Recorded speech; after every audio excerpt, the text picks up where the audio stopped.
Triple Shot Mindset.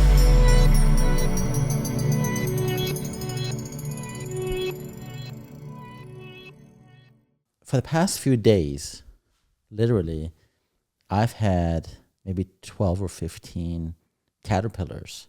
I see them as I'm sitting in my house. I see them crawling up towards the roof from the window.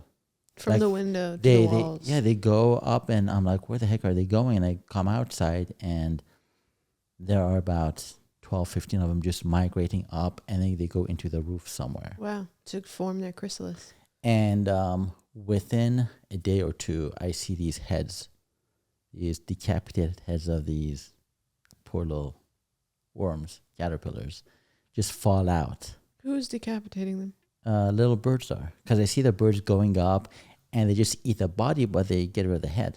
Wow. Yeah, I don't know why, but The circle of life. But 3 of them have made cocoons, and me and my kids are waiting for them to come out and see the butterflies. Imagine being a caterpillar who's lived your hungry little caterpillar life, and now you're ready to ascend to the next level. Yeah, You make it all the way up a house. Now think of the climb of that. It's like Mount Everest. it is.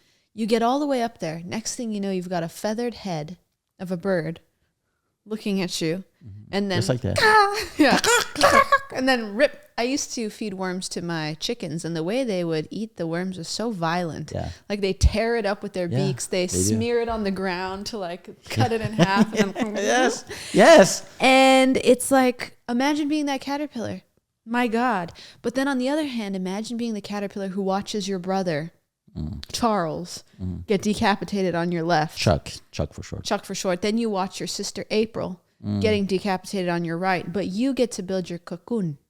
They died for you, like Jesus. There can't be anything more beautiful than that. Beautiful. That's beautiful. Yeah. So anyway, the reason I bring up butterflies is because You have some. no, I don't have them. They don't belong to me. Oh, they're not They're yours. outside the house. They're not your butterflies. Right. But how many times have I walked onto a stage? Many times, by the way. I love people. I walk onto a stage, and there's so many butterflies in my stomach that I just want to vomit. I want to pass out. But I push through it because I've heard so many people say that is the same nerve or same feeling that you get when you're excited. So if your brain thinks that those butterflies are actually excitement, then you go out and do it, much more graciously than if you think that's nerves, because then you're going to pass out. So one of the tricks that my ex-wife and a couple of other people I've listened to talk about is, if you have butterflies in a situation, think of them as excitement, not as being nervous. And that will carry you through that situation much better.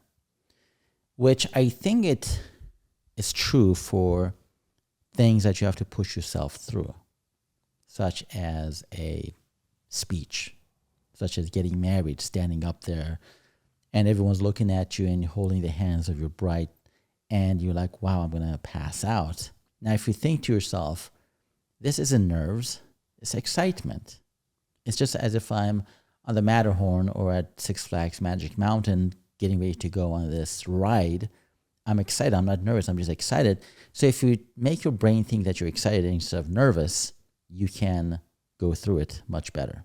Which I understand that when it comes to things that will make you grow. Walking up on stage, I don't know, like whatever else you're going to do. But what I have a problem with is that when we apply that to things that could be danger. For example, if I'm about to jump over the Grand Canyon without a parachute and I have those butterflies, and if I think to myself, well, this is because I'm excited, versus my innate is telling me, you idiot, you're going to die. Yep. At which point do you make that distinction? That is so good. Right? Wow. Yeah. What a freaking atomic bomb you. Thank you. I always do that. 11:46 in the morning. 10:46. I think you're wrong. It's 10:21. What the heck are you getting that from? I don't know. So let me get to one more point before you allow me to speak. Allow you to speak. Yeah. Is that I've been sitting in cars outside of a house of a woman that I'm about to meet, right? Or I'm on Hinge or Bumble chatting it up with somebody. Or I'm going out on a date and I'm already like engaged with this person and I feel the butterflies. Now, I think if you're meeting someone for the first time, you have the right to be a little bit nervous. But if you're constantly nervous about the whole thing, if you're constantly feeling butterflies, I think at one point you got to tell yourself that this is actually my body telling me to run. Because this may not be, spiritually aligned with what I'm supposed to be doing. I've had friends who tell me I go out on a date with this woman and I'm nervous the whole 5 hours. The next day I'm nervous. I feel butterflies when I think about her. And to a point that they feel sick, to a point that they want to run away, to a point that they don't want to engage with this person long term. And I think that has to be addressed as your innate telling you that this may not be the right person. The same way, like I feel danger. Like if I'm sitting at home and my innate tells me or something tells me that there's someone downstairs, and I have to be worried, I'm not going to sit there and say, "Well, I'm excited someone's downstairs." No, and be worried someone's downstairs. I got to find a gun or something to take them out with. Will you just find one, or do you have one? Well, I found this non-lethal gun that I'm buying. Ooh, how does it work? And it works with compressed air. Okay. And it looks like a gun. It looks like a gun, but it's orange. And when you shoot it, the bullet is plastic. It goes and as soon as it hits the person, it explodes into there's particles of chemicals in it that explodes into their face or into their body, and it creates this cloud around them that it's either tear gas, it's whatever gas, just to get them like disengaged for like 30 minutes until you can run away. Yeah. But anyway. I love that. Yeah.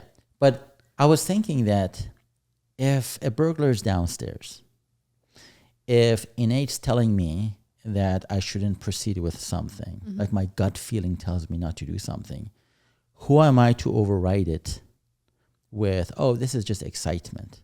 When it comes to relationships, when it comes to things that are danger. Yeah. Well, that's just the problem, is that we do override it.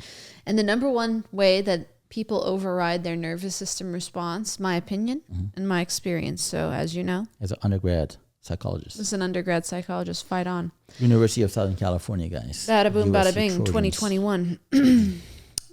Wasn't that the year of the coronavirus? Corona was in full swing in 2021, but it was winding down. So I was able to have a socially distanced graduation. We had the COVID vaccines. Yeah. All 28 of them. Did you get all 35 boosters? I did. Afterwards? Good.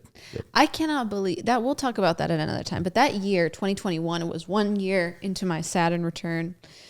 Yes. And I can't believe I survived it, but I did. And I'm here to tell the tale. Tea. Alcohol is the number one way that people I know and love, including myself at past points in my life, have overridden the nervous system response. Yeah. And you see it a lot in high society too. When I say high society, I mean individuals who are in what would be considered the higher socioeconomic class. We're talking doctors, lawyers, producers, directors, you name your, marketers, all the things. Alcohol is the way that you can silence your nervous system so that you don't have to hear what it's saying. When I was in my first long-term relationship that turned into an engagement, the way that we bonded was in drinking bottles of tequila to kick off and we'd finish one or multiple bottles of tequila between the two of us in one sitting in 15 minutes. Yeah, this was problematic. And I did not know this. You drank a bottle of tequila in 15 minutes between the we just shot it down, sometimes more than one. And it was like our livers were strong at this time, evidently. But it just taking the edge off means I would like to shut down my natural my body's natural way, my innate way of notifying me that something's wrong so that I can be present, be in the moment, and just experience this. But unfortunately, it lets us enmesh with chaos and dysfunction, and even worse, perhaps, incompatibility over the long term. Eventually, you nix the alcohol, which is what we did. Yeah. And it was like, well, we've now known each other for over a year. We've been dating, like we've fooled around. I guess this is becoming a romantic relationship. Does that sound like a strong foothold to No, definitely not. to launch a marriage with? Yeah. Probably not. But it is, but I'm not alone in this. I've seen this, witnessed it from others. And I was 22. I see this behavior in 35, 45, 55-year-olds. Their age is not a factor here, folks. We are numbing ourselves with all kinds of things. Marijuana, another great one, although I think it has a different effect on the nervous system than alcohol. Alcohol is a depressant. So it does lower your butterflies. Yeah. It helps the introvert to become the extrovert or relaxed in a social situation. Now, I'm not diminishing alcohol. Me and myself and I love to have a drink. It's not about that. But to address your point, who are we to decide my body is sending me a message, I'm not in the mood to hear it. Bye-bye. Or I'll reinterpret it because I don't like the message. So I'll turn it into excitement. I think people don't like to listen to their gut. No. Because usually it goes against what their fantasy is. Or their entire life thus far. Right. Because they've been listening to social cues. Yeah. And if you listen to your gut on one thing, then you know you've got to start listening to it on everything. Yeah. So you look around at your life and you go, oh, this shit's a sham. You either, as a wise woman I was listening to today said, you either blow up your entire life and start from scratch because that's how authenticity is, or you just say, okay, shh. Pile it on. Yeah, more. we'll pretend we didn't hear that. We didn't hear it. Yeah. Alcohol, shut up. Let's go. One of the things that I decided to do when I became single, and by the way, I did this with my ex-wife and everyone else that I've dated. I don't like to drink on the first few dates. And I do that on purpose because A, I don't want to make a fool out of myself. But B, because it masks a lot of things that my senses are looking for, the cues they're looking for. It masks those greatly. And so it always bugs me when, if I ask a woman out and she says, let's go for drinks. I'm like, wait a minute. I want this to be authentic. I want to know who you are behind this veil of alcohol. And that kind of diffuses my senses. It kind of diminishes them. And I go in there as a different person. They're a different person. And at that heightened state of like other things flowing, hormones flowing, you make bad decisions. So when someone tells me I would not like to go on a hike with you on our first date, I do not like to just go and have brunch with you because that's boring. Let's go out for drinks first. That to me is a red flag because I want the woman. I mean, yes, I'm looking out for my best interest too. I'm trying to listen to my gut and understand who this person is under normal circumstances. But to me, it's a red flag when someone has to drug themselves or well said. Drink something. Yeah, that's what drinking is. Yeah, and then they want to meet me. I'm like, why do you want to do that? Yeah. I want you to be in a clear set of mind and spirit so you can see if there's a connection. We've normalized alcohol use. Yeah. Point blank, period. It's normal. If you say that to someone, like, what do you mean? I'd rather have a clear head when I meet you. They'll be like, what the f are you talking about? Like, you're such a prude, or you're so weird, or it'll all get turned back on you. Yeah, you're such a square. Like, who are you? It's just drinks. Like, it's just what we do. Yeah. And that's totally fine. Again, I like to have drinks. I'm out here getting wasted every other weekend. That's not true. It's more like every other weekend. But because that's when you work. Yeah. At the strip club. Exactly. Right. If you want to, you can get that information in the description box below. Right. But I have nothing against alcohol. I'm not here to demonize it, but know what it does and know how and why you're using it. Yeah. And if you find that you're using it to reduce or eliminate anxiety, then maybe it's time for a good think if you're not happy with your life and where it is. Because if you're perfectly happy with your life, then why are you here? No, I'm just kidding. This can elevate you. This can build you up. But if there is something amiss, contemplate that you are silencing your own warning sounds from within. Yeah. Going back to this anxiety thing, I really want to focus on interpersonal relationships because I think you nailed it when you said, I understand meeting someone for the first time and having anxiety when I meet them. Mm-hmm. It's new energy. Oftentimes the nervous system, which is actually reading frequencies of the non-physical variety, responds with anxiety to anything new. Mm-hmm. But if it's the second date, third date, you're away from them, you're living apart, maybe it's even long distance, and you're feeling this constant swarming of bees, because that's much more aggressive than butterflies. Yeah.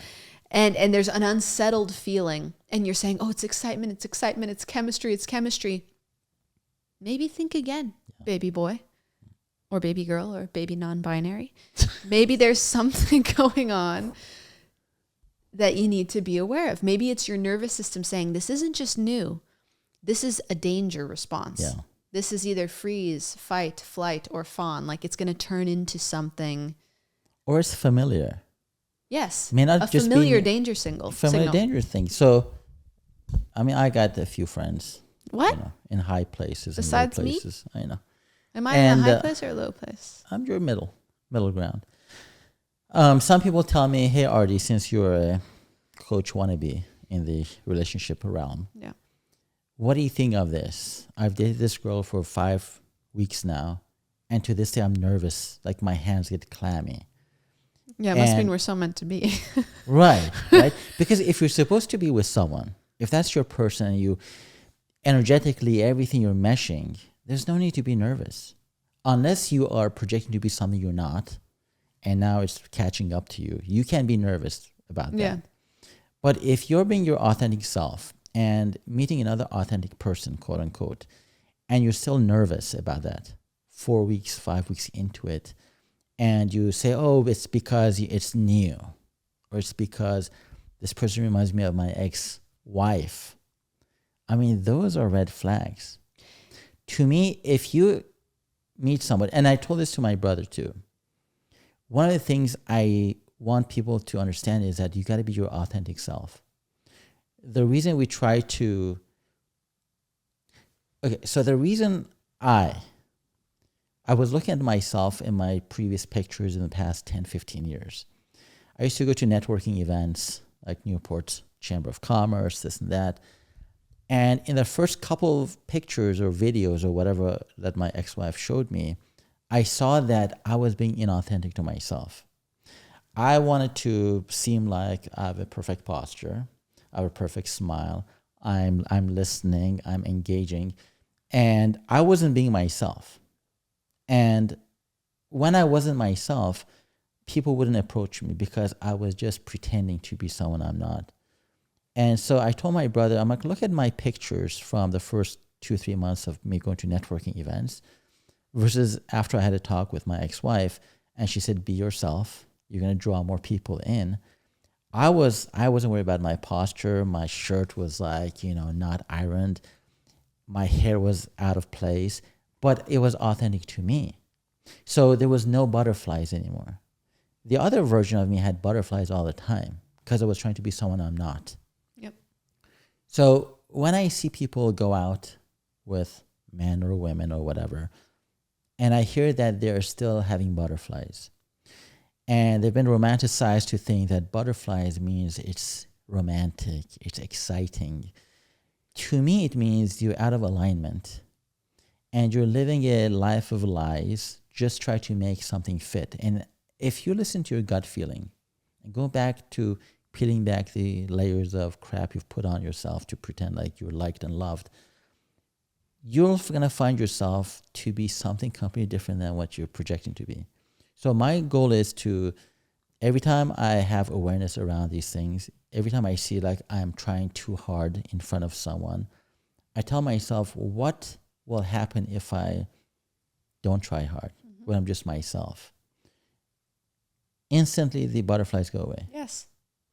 And then I get to know if this person, whether it's a client wannabe or a girlfriend wannabe, is really attracted to the core of Ardy, or is just attracted to that facade that I've created. This is so brilliant that I wish I had a diaper on so I could push Poop. my man's Push some poop out. push some poop out in solidarity with that because it gets back to something that I think a lot of people do, which is the duping effect. And some of my favorite spiritual teachers have talked about this. You've talked about this. Thank you. I don't know Thank you. how the hell Hey, I just listen, lumped those two categories together. But the idea that, and I think people pleasers and people who had narcissistic caregivers or overly controlling or abandoning, interestingly, psychologically, having overly controlling or overly abandoning parents can have similar psychological effects on the child. But the caregiver affects the child to learn that they need to discover who they have to be to get the buy-in from the other person instead of just being themselves. Instead of just being themselves. I love people. So Great. I've noticed, and I did it in my own people pleaser era, which spanned about 7 to 8 years, maybe a little bit longer. I'd say maybe 18 to 28. I was thriving. It's sarcasm. In this people pleaser era where I would just become whoever I needed to become to get the respect of the boss, the lover, the coworker, the friend. To lesser degrees, usually it was romantic. So I think the anxiety, those butterflies, can come from this rapid shifting that the individual is doing as they're running through all of their neuronal channels going, okay, what personality, what behavior? It's like they're watching to see, what does this person want from me and how can I put it on quick? Every word that you say is another cycle of redetermining, okay, they liked that. Now I'm going to drop that in the next few minutes. I'm going to say that. Oh, they like my facial expression. I'm going to do this. Oh, they like my mood. Okay, I'm going to put that on. The anxiety of running through all of these, that can be the butterflies. Yeah. And as you said, as soon as you go, I'm just going to be authentic. I'm going to stop guessing what this.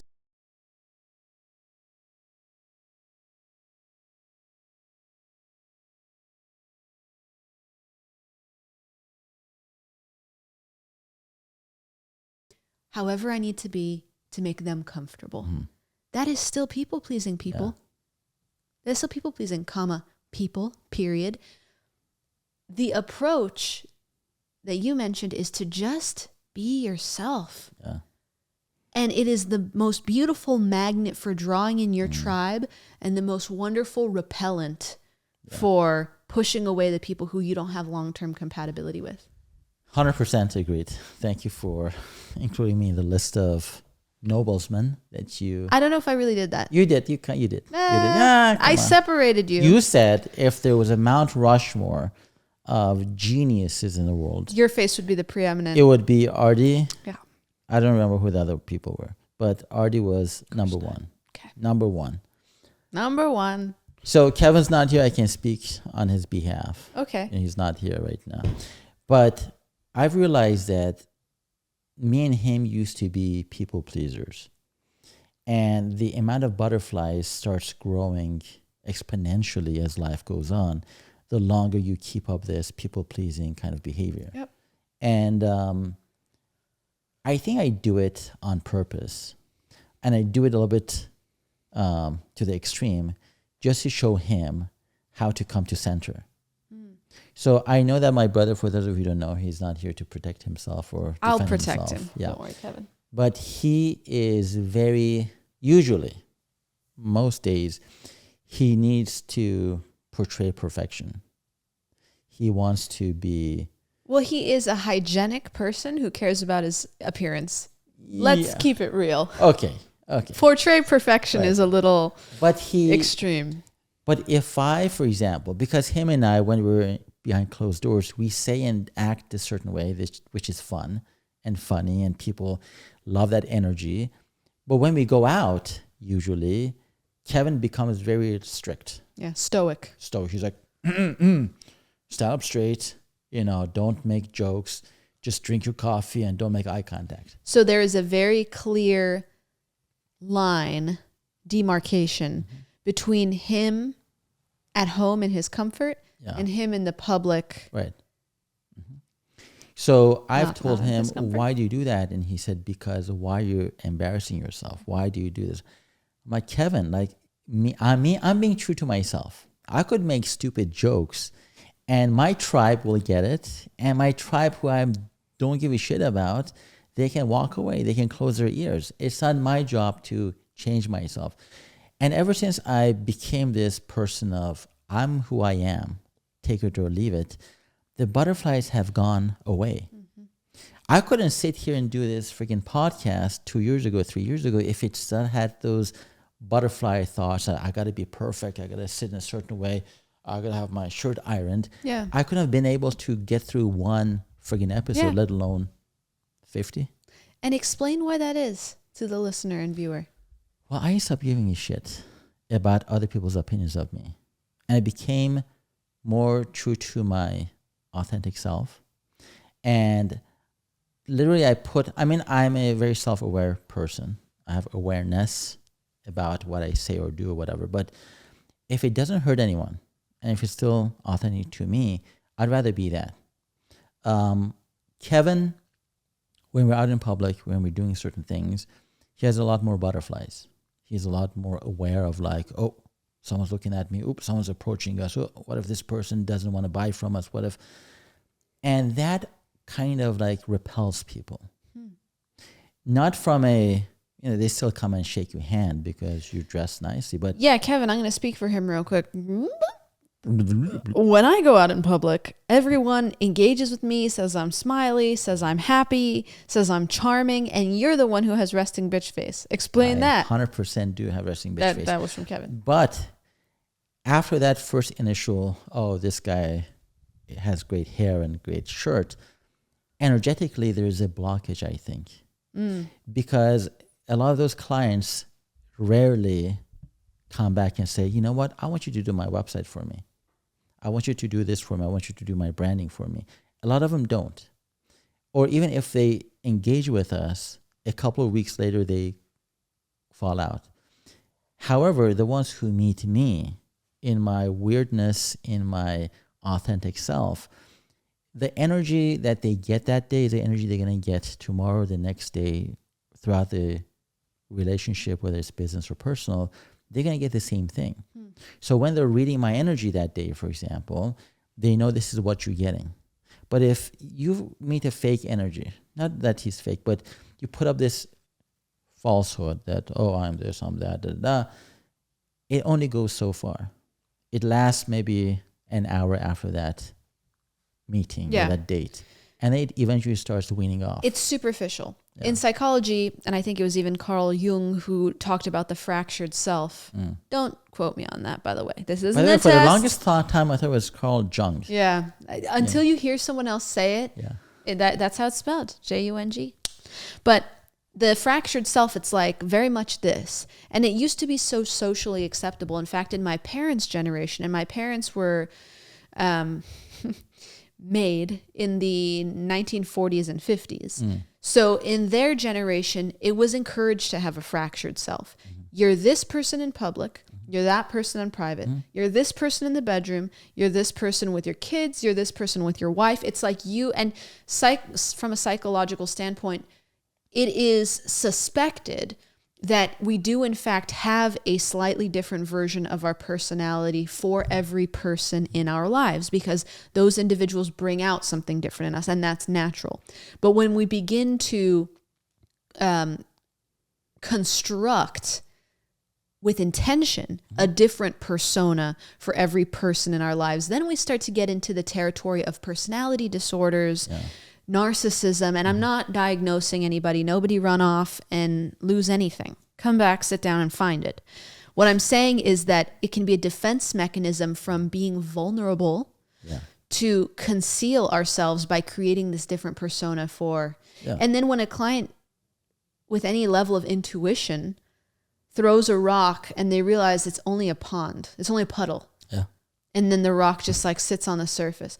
Whereas with you may attract fewer group, but when they throw a rock in, it's like the ocean miles deep. It never hits the bottom. It just keeps going. So you may attract more quality, and maybe and longevity, and maybe he's attracting a broader group, quantity. But I can't say because Kevin's not here to defend himself. And he does have friendships. I'm patting this like... He has a lot of friendships. Kevin, he's got but friendships. I think those friendships are made when he's in his authentic self. Ah, yes. It's not made when he's in his inauthentic self. And if you ask him, those friends that he has had for a long time, Mm-hmm. they were formed and forged when he was at his most authentic, loving, caring self, without a care about how his hair looks, how many wrinkles his shirt has.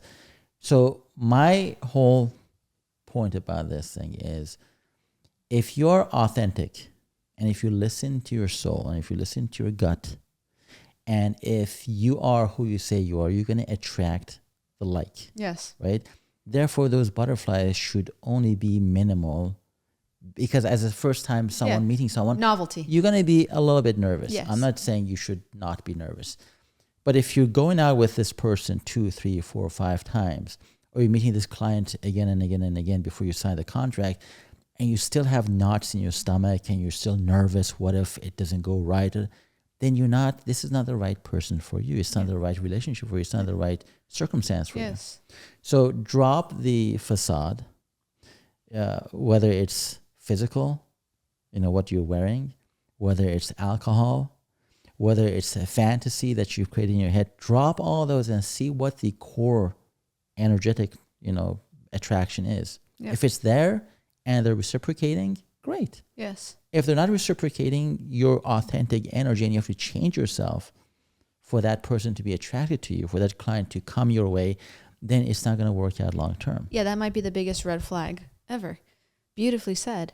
A good rule of thumb, I think, as a takeaway from both a psychological and a spiritual point of view, is the way you initiate something and the energy that you show up in repeatedly in that situation with either that person, place, or thing. So if you show up drunk, note it. If you show up nervous, note it. If you show up performing, note it. The way the universe works and the way psychology works and the way our minds work is that if you seek to sustain that thing, you're going to have to show up the same way every time. So if you have to be drunk to hang out with a certain group of friends, just keep in mind, you will always have to be drunk to hang out with them if you want the same interaction. If you're being performative and you're putting on a persona, you're always going to have to be able to whip out that performance when you are with that person. And it goes on. Name your thing. And it is tiring. Yes. And last thing before we go, I know in the Persian community as a whole, we're pretentious. We like to pretend we have certain things. We like to pretend our life is different and better than everyone else's. And it's just a mishmash of people talking behind each other's back. There's no true friendships. Rarely you can find true friendships in that Persian community. And you guys can hate me if you want to, go ahead. But I've known a lot of Persian people who as soon as their friend or neighbor or whatever walks into the store and they run into each other at the mall or whatever, they hug each other. They're like, oh my God, I love you. Oh, where have you been? I've missed you. Call me. We should hang out. Oh, I love your kids. As soon as they part ways, they both start talking back behind each other's back. And I was guilty of that too. Like when people used to come to our house, my mom's first order of business was, this person's coming in 25 minutes, quick, run and clean the house. Right? And we had to I don't know if it was like a game show. You got to run, and Kevin does the dishes and the mopping. Mom does a vacuuming and the pillow fluffing of the sofa. And I'm just going around dusting and doing the toilets. And in 25 minutes, we'd get the house pristine. And when these people used to walk in, they're like, wow, this is such a clean house. I don't think if I could ever live like this, right? And a few times, they made a surprise visit and saw us at our authentic, right? Which was, hey, Kevin's laying on the floor watching TV and playing video games. I got a bowl of, Kit Kats on my belly and I'm just going to town with it. And mom is sewing in her undergarment, for example, right in the dining room. And they would walk in and they used to actually compliment us more authentically on that. They're like, wow, this is it feels like home. It feels like I'm walking into another home instead of walking to a museum that was cleaned and pristine looking. Curated. And one of the biggest things that Nona, my ex-wife, told me, in the first couple of years of our relationship, she said, I wish we could go into your parents' house or your brother's house without having to call first, without them having enough time to put on that facade that, oh, everything's clean, everything. I want to walk into an authentic house, just like I used to walk into her parents' house. And sometimes the dad's wearing boxers and, whatever. And yes, he would go upstairs and put on pants and come back downstairs. But it was authentic. Mm-hmm. And I used to be able to mesh with them much better than Nona used to mesh with my side of the family, because as much as they loved and accepted and liked her, the fact that they're just putting on their best smile and their best face and their best everything possible, it made for a very tense kind of a interaction. Yeah. Because how can you connect with someone when you're putting up a facade? Yeah. You can't. Which begs the question, why are we even interacting with people to begin with? I throw it back to my parents' generation for a moment because I love my parents. They're epic. And I've learned a lot from them, and they've changed in the time that I've known them too. Going on, 40 years of having known these people. And I've watched them mature and grow, just as I'm sure they've watched me mature and grow. Have they really? I hope so. I'm watching me mature and grow. Yeah, I hope so. But they were raised, particularly my dad, who was born and raised in Southern California and grew up in kind of, I wouldn't say posh, but it was like almost a high society feel, in that you basically make an appointment to come to somebody's house. Yep. There's always cleaning, like you try to keep it as pristine as possible. The way you go out and wear yourself, there is a huge performative aspect to it. And that's been ingrained in our society for a long time. Yeah. People point to social media and say everything's curated and it's all fake. Well, everyone, let's gently unknot our underwear and understand that the aspect of performative interpersonal relations has been going on since our parents, before their parents, before their parents, across all cultures. So it's like, it's time to break that if we're going to keep our humanity. Yeah. I mean, most Middle Eastern people, Jewish people, Italian people, Cubans, my mama's side. There's always a living room that has plastic. Oh, yes. On the sofa. Yes. There's always a living room that no one's allowed to go inside because it's for guests only. China, silverware, glasses. Our glasses were cracked and like falling apart, but no, don't touch the good glasses because someone else who we barely give a shit about, they're going to drink from that. Yes. So the whole premise of this is we have to understand that authenticity attracts authenticity, right? Energy attracts energy, like, and if there is a misalignment in that, just like chiropractors talk about. Yep. If there's a misalignment in that energy, is because whether we're projecting someone we're not, or we're projecting them to be someone they're not, or there's danger. Yep. Our gut is saying, stay away from this relationship, stay away from this client, stay away from this thing.